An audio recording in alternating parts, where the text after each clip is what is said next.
Okay, let's wrap up lecture for this unit. So, we need to know what this acceleration is. And so let's plug everything in with their variables. I don't want to plug in numbers just yet. So if I look at the sum of the forces in the x direction, well, I have force due to gravity in the x. And that's minus my force of friction. And that will equal mass times by acceleration. Now a reminder, what is my force due to gravity in the x? That's the hypotenuse, which is force due to gravity. And then x is opposite, and so it's going to be sine theta, the 45, okay, minus friction, which is our coefficient of friction, kinetic, times by our force normal, and that will equal mass times by acceleration. Okay. Let's figure out what this normal force is. Let's look at the sum of the forces in the y direction. Now remember, y is perpendicular to the surface, and the sled, it's never coming off of the surface or sinking into the surface. And so the acceleration in the y would be 0. And so we have sum of the forces, force normal, minus force due to gravity, the y component. Okay? So that's the only forces in the y, and that equals 0. So force normal is equal to force due to gravity in the y, where force normal is equal to force due to gravity. Now y was adjacent, so it'll be cosine 45. Okay? So I'm going to plug that in here.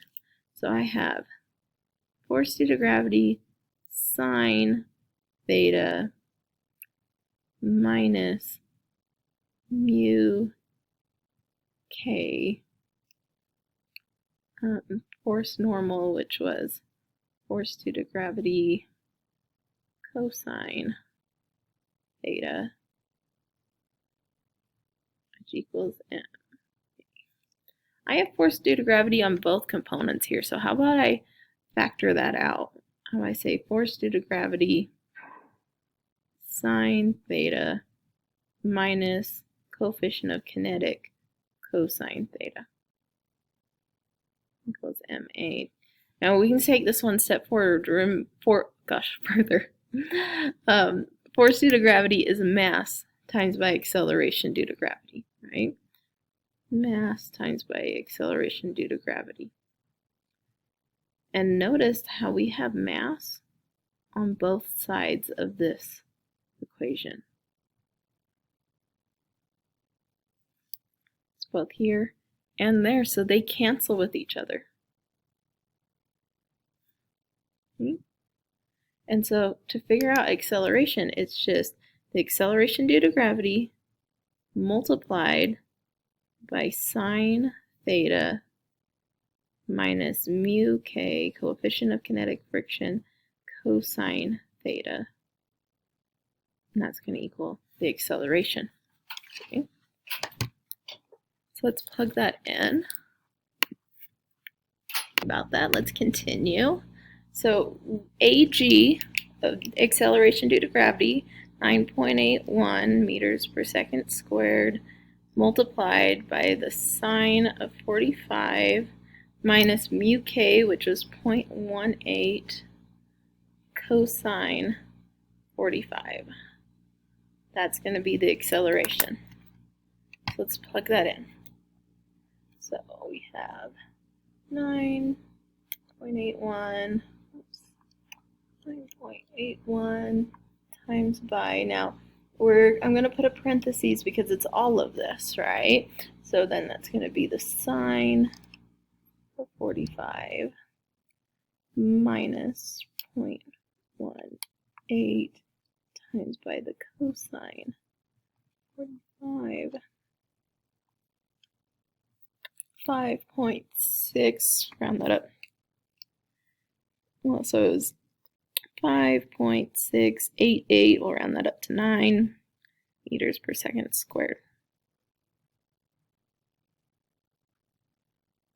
Okay, so that was our acceleration. Okay, Newton's second law review example. Okay, and then our kinematics as well. So here's all of our equations. We've seen these before. We've used them. Let's plug them in for this question. So a 16 kilogram mass rests on a frictionless floor. If a 45 Newton force acts on it, what will be the acceleration? So let's draw a picture of what's happening here. We have this mass rests on a frictionless floor. So we would have a force due to gravity and a normal force. They'd be equal in magnitude, opposite in direction. And then we have now an applied force, right? The 48 Newton applied force. What will be the acceleration? Well, these cancel out, but also the acceleration would just be in the x, right? So we could say the sum of the forces in the x will equal mass times by acceleration. And the only force in the x is that applied force.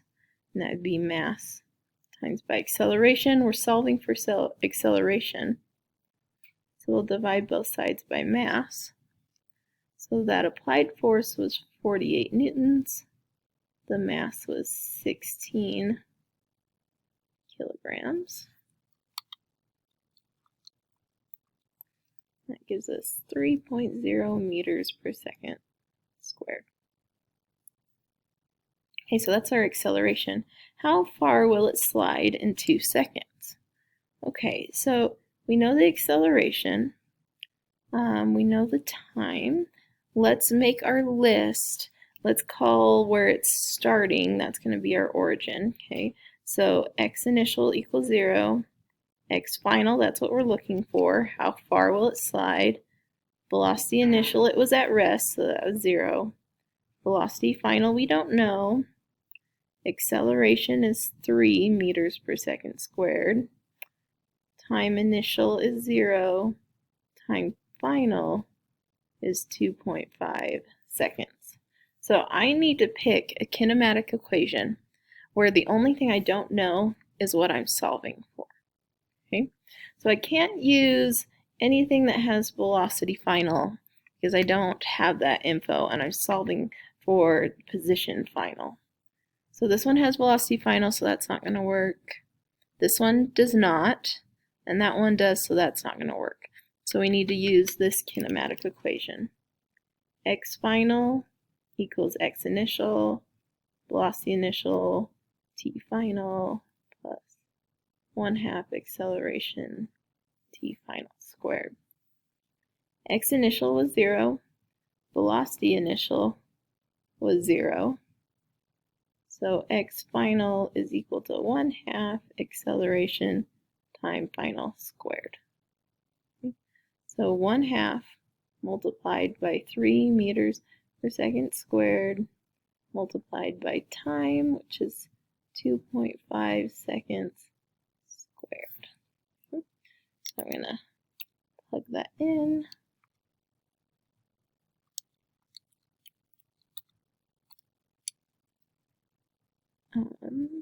Two sig figs, so 9.4 meters.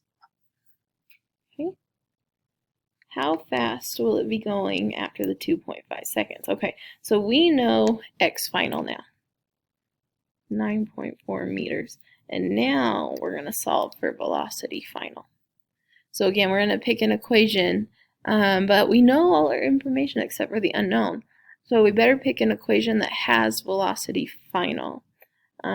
This one does, so we can use either. That one's the most simple, so I'll probably go with that. So velocity final equals velocity initial plus 1/2 acceleration delta t, which is t final minus t initial. Okay. Velocity initial is 0, time initial is 0. So velocity final is 1/2 acceleration time final. Okay. I know the acceleration, I know the time final. So 1/2 times by the acceleration times by the time.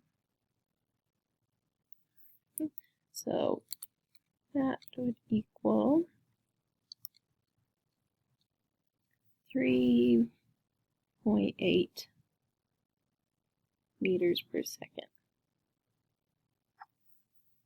Okay, well, that wraps up this unit. So, work on the review packet. That's going to be coming up next.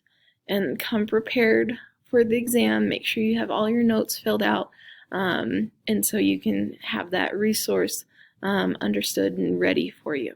Okay? All right, guys. Let me know if you have any questions at all.